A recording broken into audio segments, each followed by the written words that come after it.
Hi guys, welcome to Haris vlog. Today நாங்கள் கேரளா சதைமங்கலத்தில் இருக்கிற ஃபேமஸான டூரிஸ்ட் ஸ்பாட்டான ஜட்டாயு எர்த் சென்டருக்கு தான் வந்திருக்கோம். வாங்க வீடியோக்குள்ளே போய் பார்க்கலாம். நாங்கள் பார்த்தீங்கன்னா கிட்டத்தட்ட 140 கிலோமீட்டர் ட்ராவல் பண்ணியிருக்கோம். கன்னியாகுமரியிலேருந்து வந்திருக்கோம். கிட்டத்தட்ட 2.5 hours ஆச்சு. என்ட்ரன்ஸ் பார்த்தீங்கன்னா சூப்பராக தான் இருக்குது. பார்க்கிங்கும் அவைலபிள் தான். டிக்கெட் ப்ரைஸ் பார்த்தீங்கன்னா அப்ராக்சிமேட்டாக 600 rupees ஆகுது. ரோப் காருக்கும் சேர்த்து தான். இன்சைட் பார்த்தீங்கன்னா வெயிட்டிங் ஹால் இருக்குது. நீங்கள் ரோப் கார் வர வரைக்கும் கொஞ்சம் வெயிட் பண்ணலாம். ஸோ அந்த வெயிட்டிங் ஹாலில் பார்த்தீங்கன்னா ஸ்நாக்ஸ் கேவ்ஸ்லாம் இருக்குது, கேம்ஸ் கூட இருக்குது. கிட்டத்தட்ட ஒரு குட்டி மால் மாதிரி சும்மா என்டர்டெயின் பண்ண வச்சுருக்காங்க. அப்புறம் பார்த்தீங்கன்னா நம்ம ஈகராக வெயிட்டிங் பண்ணுற ரோப் கார் தான். அதில் பார்த்தீங்கன்னா ட்ராவல் பண்ண ஒரு 15 minutes ஆகுது கீழேருந்து மேலே போகிறதுக்கு. ரொம்ப த்ரில்லிங்காகவும் இருக்குது.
டாப் வியூ பார்த்தீங்கன்னா சைட் சீன் சூப்பராக இருக்குது.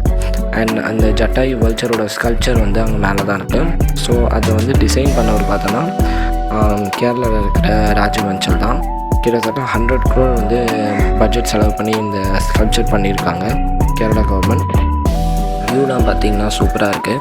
பட் கொஞ்சம் நாங்கள் வந்த டைம் வெயில் அதிகமாக இருக்கிறதுனால, ஆஃப்டர்நூன் டைம் வந்ததால் கொஞ்சம் வெயில் அதிகமாக இருக்குது. மேலே ஒரு ராமர் பாதம் கூட இருக்குது. ஒரு டீ காஃபி ஷாப் சும்மா ஒரு ரிஃப்ரெஷ்மெண்ட்காக இருக்குது.